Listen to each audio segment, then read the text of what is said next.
Hello everyone.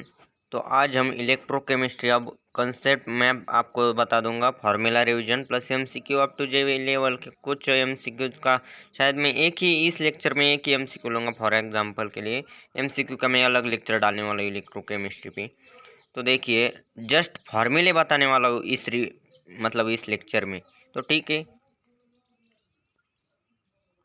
देखिए अब electrochemistry start होती है। इंट्रोडक्शन, तो इलेक्ट्रोकेमिस्ट्री का इंट्रोडक्शन की कोई ज़रूरत नहीं। देखिए, कंडक्टिविटी, मोलर कंडक्टिविटी, वेरिएशन मतलब conductance, electrolytic cell, electrochemical cells जो कि इलेक्ट्रोलिसिस ऑफ मोल्टन NaCl, ये फैराडेज लॉ बहुत ही इंपॉर्टेंट है इसमें, सेकंड।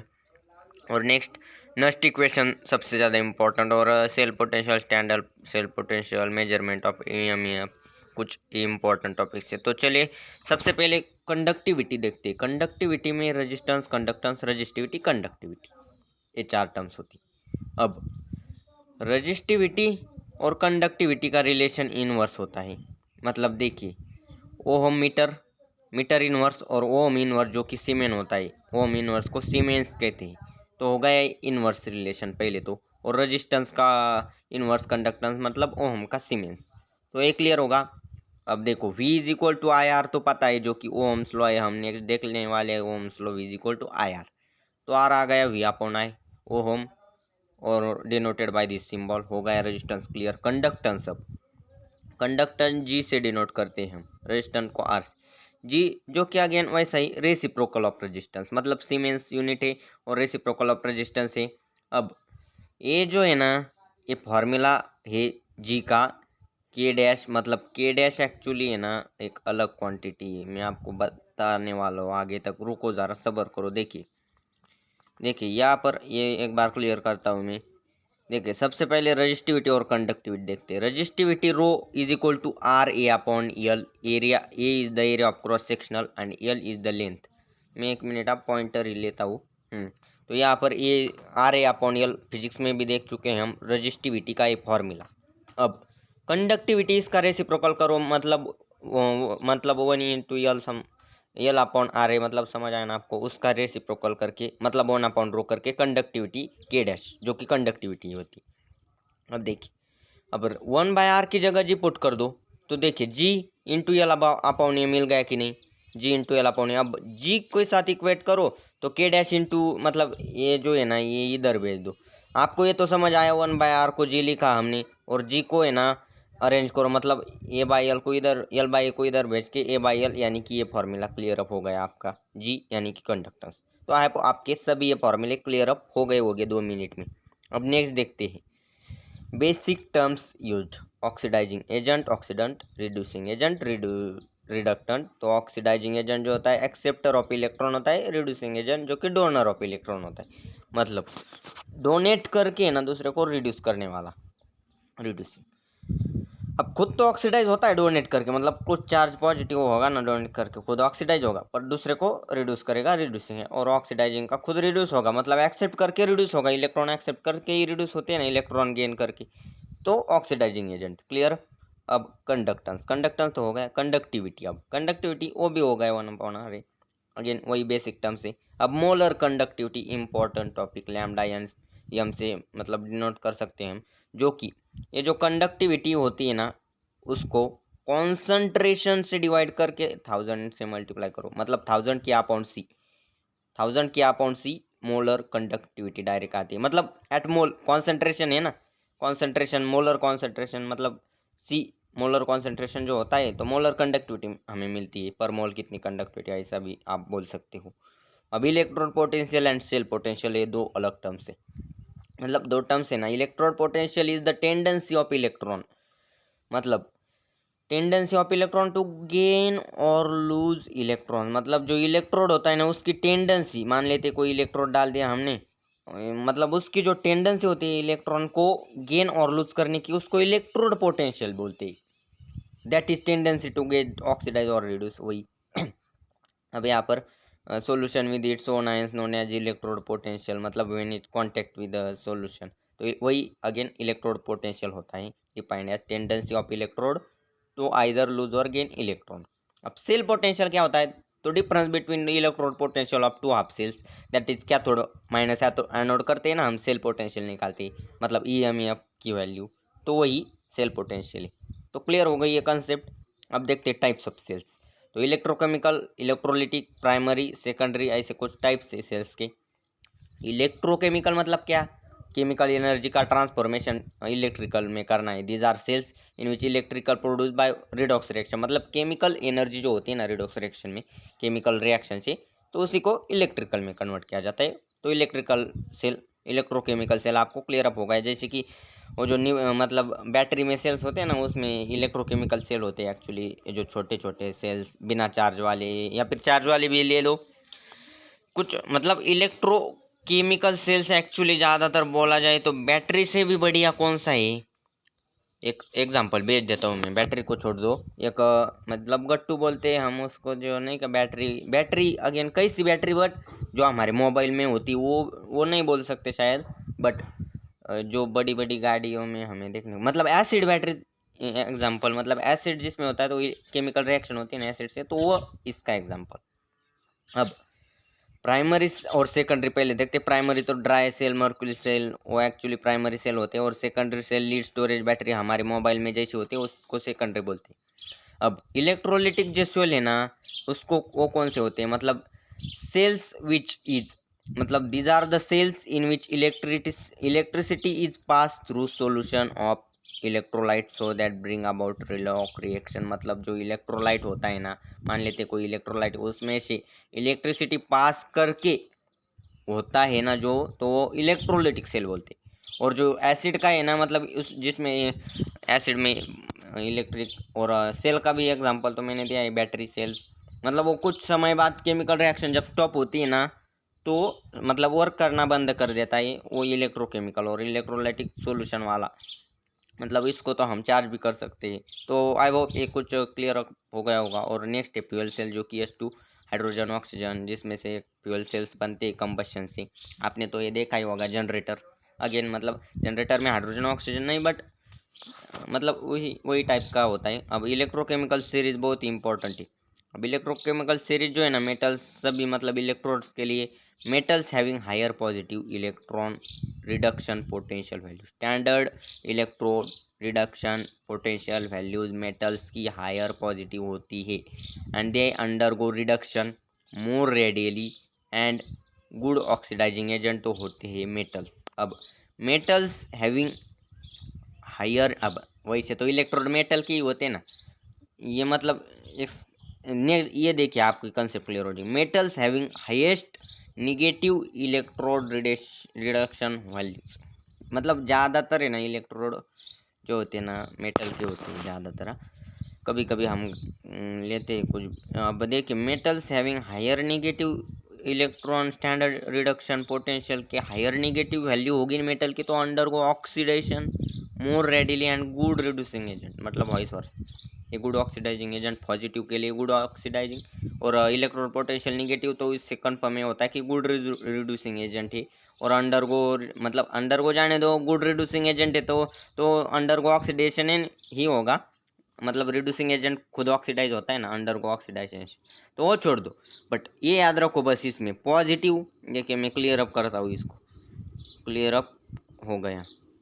देखिए positive electrode reduction potential good oxidising agent, oxidising positive, oxidising negative, negative तो गुड रिड्यूसिंग एजेंट। तो क्लियर अप हो गया ये, क्लियर। अब नेक्स्ट देखते हैं ओम्स लॉ, जो कि मैंने पहले बताया है, V is equal to I R, and इसका statement, current I flowing through a conductor is directly proportional to the potential difference across it, and V is directly proportional to I आ गया, मतलब देखिए V is directly proportional to I आ गया, तो इस directly proportional की जगह I into are, जो constant resistance बोलते हैं हम उसको, रेजिस्टेंस कांस्टेंट होता है, तो क्लियर अप हो गया। अब फैराडे लॉ, जो कि बहुत important, first law second law तो ये बहुत ही बढ़िया, मतलब आसानी कि W1/W2 is equal to E1/E2, मतलब atomic mass of element to number of electron gain और लॉस्ट बाय एलिमेंट, ये जो E होती है ना E1/E2, इसका फॉर्मूला है एटॉमिक मास और number of electron lost by, मतलब कॉपर का एग्जांपल लेंगे तो Cu2+ होता है तो वो 2 इलेक्ट्रॉन लॉस्ट करता है, तो अगेन वही सही E की फॉर्मूला, और W1 इसका वेट। अब E इक्विवेलेंट वेट है, इसका W1 W2 है। अब सेकंड लॉ तो हो गया आसान था, बट फर्स्ट लॉ में आपको फॉर्मूला याद रखना पड़ेगा। कहाँ पर गई वो स्क्रीन, देखिए यहाँ पर है। फर्स्ट लॉ में ना आपको फॉर्मूला याद रखना पड़ेगा ये। हाँ देखिए, W is equal to ZIT, and यहाँ पर W amount of mass deposited, that is, and Z की वैल्यू इक्विवेलेंट मास अपॉन 96500। तो आई करंट इलेक्ट्रिसिटी मतलब इलेक्ट्रिसिटी पास टी टाइम तो होता ही है। तो ये फार्मूला है, और इसका एक बड़ा फार्मूला जो आपको देखना है ना, आगे देखिए हम देखने वाले हैं। देखिए W is equal to IT upon 96500। अब देखिए Z की वैल्यू क्या थी, Z की इक्विवेलेंट मास अपॉन 96500, और IT तो ऐसा ही, मतलब ये और IT तो वैसे ही रखा, बट Z की जगह हमने क्या रखा है, ये mole ratio into molar mass upon 96500। अब mole ratio into molar mass मतलब जो इक्विवेलेंट मास है ना, उसका ही mole ratio into molar mass product होता है। तो ये इसका फॉर्मूला डायरेक्ट डिटेल में, और as it is formula base आपको नेक्स्ट लास्ट में मैं जो MCQ लूँगा वो एज इट इज़ आपको देखना चाहो तो ठीक है, एक बार दिखाता हूँ। सबसे उससे पहले ये कुछ यूनिट्स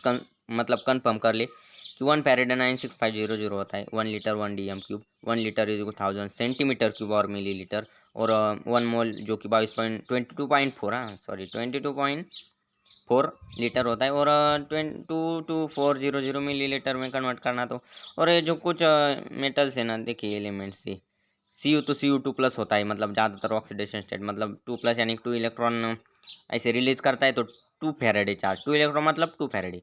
तो कॉपर मास डिपॉजिट होता है 63.5। यदि हमारे पास 4 फैरेडे गिवन हो और बता दो कि कितना डिपॉजिट होगा कॉपर 4 फैरेडे पास करंट मतलब चार्ज किया, तो देखिए उसको ट्वाइस मल्टीप्लाई करो, और 0.2 फैरेडे गिवन हो तो 6.35 मतलब पॉइंट शिफ्ट करके। अब अगेन वैसा Al3 प्लस होता है, ज़्यादातर aluminium plus oxidation state show करता है, तो 3 Faraday. Mg2 plus 2 Faraday, 2H plus. तो देखिए अब 2H प्लस ये एक अलग केस है। क्यों अलग केस है, क्योंकि 2H प्लस से H2 कन्वर्ट होता है, बट यहाँ पर इलेक्ट्रॉन कितने लगे, यहाँ पर 2 इलेक्ट्रॉन जो लगे ना, इसलिए 2 फैरेडे इसमें। और यहाँ पर हाइड्रोजन का मास है, H2 का मास 2, 1 नहीं लेना, इसमें कंफ्यूजन मत करना। डायरेक्टली इधर जो होता है ना उसका मास लेना पड़ता है हम। Calcium 2 plus Ca2 plus, again वैसा ही Ag प्लस के लिए 108 मास 1 फैरेडे। तो ठीक है, एक क्लियर अप हो गया होगा, जल्दी से रिवीजन करनी है हमें। देखिए अब नेक्स्ट है खोलरस लॉ। ज़्यादातर इसमें सवाल शायद देखने को ना मिले, बट खोलरस लॉ क्या है, eight infinite dilution when dissociation complete होता है ना, जब इनफाइनाइट डाइल्यूशन करते हैं हम किसी का मतलब इलेक्ट्रोलाइट का, तो each ion makes definite contribution towards molar conductivity of electrolyte irrespective with nature of other. मतलब ये जो ईच आयन होता है ना, जब हम डाइल्यूशन करते हैं इनफाइनाइट, तो each ion make in definite contribution towards molar conductivity, toward definite concentration contribution है ना शो करता है, और irrespective the nature of other ion with which it associate, मतलब इरिस्पेक्टिव टू दैट। अब ये तो हो गया, बट फॉर्मूले सबसे इम्पोर्टेंट है। मोलर कंडक्टिविटी वो सब कुछ हो गया, फॉर्मूले उससे ज़्यादा इम्पोर्टेंट, मतलब नस्ट इक्वेशन और ये सब कुछ। देखिए नस्ट इक्वेशन, ये नस्ट इक्वेशन है, E इज इक्वल टू मतलब इलेक्ट्रोपोटेंशियल। अब एक्चुअल में ये नहीं, दूसरा एक इक्वेशन है वो जो पता है ना, 0.0592 अपॉन एन माइनस ये E0 होता है। तो ये एक्चुअल में इलेक्ट्रोड पोटेंशियल नस्ट इक्वेशन में, बट ये जो स्टैंडर्ड इलेक्ट्रोड पोटेंशियल निकालना, तो 2.30 RTN अपॉन लॉग की। और ये क्यों निकाला, कैसे निकाला, तो गिब्स एनर्जी का फॉर्मूला थर्मोडायनामिक्स में मैंने बताया है। आप एक बार वो लेक्चर देखिए चाहो तो, मतलब प्ले लिस्ट चेक करो। केमिस्ट्री एक नई सीरीज है ना, ये केमिस्ट्री क्विक रिवाइज सीरीज, उसमें ऑल चैप्टर है, तो मतलब ऑल चैप्टर डालते ही चल रहा हूँ मैं, तो एक बार चेक कीजिए। तो यहाँ पर या मतलब उससे आपका क्लियर हो जाएगा ये, और इस वजह से हम इसको डिराइव कर सकते हैं, मतलब जो गिब्स एनर्जी है ना और उसका स्टैंडर्ड इलेक्ट्रोड पोटेंशियल से, मतलब EMF ऑफ सेल। और इक्विलिब्रियम के लिए तो 0 होता है, मतलब इक्विलिब्रियम लॉग के की वैल्यू 1, तो लॉग के 1 मतलब लॉग ऑफ 1 0 होता है ना, तो 1 मतलब 0 होगा ये एट इक्विलिब्रियम। अब रेजिस्टेंस तो हो गया, हमने देखा है एरिया यहाँ पर सिर्फ कैपिटल ही डाला है। मोलर कंडक्टिविटी मतलब जस्ट क्विक रिवाइज अब तक हमने जो देखा है ना, 1000 की अपॉन सी जो है ना कॉन्सेंट्रेशन ग्राम पर मोल, मतलब ग्राम मोल पर लीटर। और ये SI यूनिट मोलर कंडक्टिविटी का बहुत ही इंपॉर्टेंट है, और बहुत कई जगह पूछते हैं। SI यूनिट में yes into centimetre square into मोल, मतलब यस जो है ना सीमेंस मैंने बताया ना आपको, सीमेंस सेंटीमीटर स्क्वायर पर मोल एज इट इज़। कभी कभी जेई में डायमेंशन पूछते, कभी कभी एमएसटीसीटी में, मतलब ज़्यादातर इम्पोर्टेंट मोलर कंडक्टिविटी या सीएम स्क्वायर पर मोल, मतलब सेंटीमीटर ये याद रखना है यहाँ पर। तो ठीक है, अब नेक्स्ट देखते हैं। ये जो वेरिएशन है ना, क्या है ये? Variation of conductivity with concentration, मतलब मोलर कंडक्टिविटी। अब देखिए कॉन्सेंट्रेशन के अंडर रूट कॉन्सेंट्रेशन, ये जो खोलरेस लॉ है ना, एक्चुअल में ये खोलरेस लॉ का स्टेटमेंट के अनुसार मैंने जो बताया था इनफाइनाइट डाइल्यूशन पे, तो उसके अकॉर्डिंग ये जो डेबी हुकेल इक्वेशन है ना ऑन सैगर, तो ये इक्वेशन है। तो अंडर रूट सी के अकॉर्डिंग हम जैसे मोलर कंडक्टिविटी का ग्राफ लेते हैं, तो देखिए ये जो CH3COH है ना, इसका ग्राफ कुछ इस तरह से आता है और KCl डायरेक्टली ऐसे आता है। मतलब जो स्ट्रॉन्ग इलेक्ट्रोलाइट है ना, तो मोलर कंडक्टिविटी ऐसी वेरी होती है और वीक इलेक्ट्रोलाइट की ऐसी वेरी होती है। तो शायद हो गया ख़त्म। देखिए यही बताना था। और मैं आपको एक अनाउंसमेंट करने जा रहा हूँ कि ये जो सीरीज़ दिख रही है ना, शायद ट्यूटोरियल्स इलेक्ट्रोकेमिस्ट्री, इसमें most IMP numericals plus MCQs बहुत ही बढ़िया, और मैंने देख ली ये। मतलब पूरी नहीं, मुझे भी एक वीडियो देखना बाकी है, मतलब उसमें न्यूमेरिकल से, तो वो एक बार आप अवश्य देख लीजिए। उसकी प्लेलिस्ट देने की ज़रूरत नहीं है मुझे डिस्क्रिप्शन में, फिर भी मैं दे दूंगा। आपके पास चैनल तो होगा ही, चैनल को सब्सक्राइब तो किया ही होगा। एक बार चेक कीजिए, ऐसी कुछ इलेक्ट्रोकेमिस्ट्री सर्च कीजिए, प्लेलिस्ट आपको मिल जाएगी, वो एक बार देख लीजिए। अब देखते ये फॉर्मूला स्क्रीन पे। मतलब ये जो फर्स्ट सवाल है, यही सवाल लेने वाला हूँ मैं बस आपके लिए। मैं इलेक्ट्रोकेमिस्ट्री का एक MCQ 10 से 20 मिनट्स का, जिसमें 10 तक MCQ कवर अप करेंगे हम, तो अलग से लेने वाला हूँ।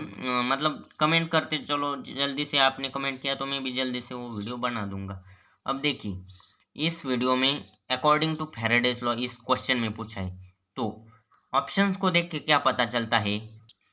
मैंने तो बताया था W = ZIT होता है, ZIT। अब IT नीचे नहीं आ सकता, W ये कट हो गया। अब W और I डायरेक्ट, मतलब W = ZIT हमें पता है, W is directly proportional to I and T। अब इसमें नहीं, इसमें डायरेक्टली प्रोपोर्शनल है और इसमें भी डायरेक्टली प्रोपोर्शनल है, बट यहाँ पर ये कोई इधर भेज देंगे ना, तो W = 96500 अपॉन जो कि होता नहीं है जेड की वैल्यू। जेड की वैल्यू मैंने बताई है ई अपॉन, मतलब इक्विवेलेंट जो बताया था ना मैंने, मोल रेशो इंटू वो कुछ मोलर मास अपॉन 96500। देखिए यहाँ पर है molar mass equivalent in upon 96500 into I into T, मतलब भी ऑप्शन यहाँ पर क्लियर कट राइट है। आप ये होगा एक ही सवाल, इसका टोटल MCQ लेक्चर अलग से लेने वाला हूँ मैं। अब नेक्स्ट MCQ देखने वाले हैं नेक्स्ट टाइप में, तो आपको आई होप अंडरस्टैंड हुआ होगा। अब मिलते हैं नेक्स्ट टाइम्स नेक्स्ट वीडियो में नेक्स्ट लेक्चर में। बाय बाय तब तक के लिए।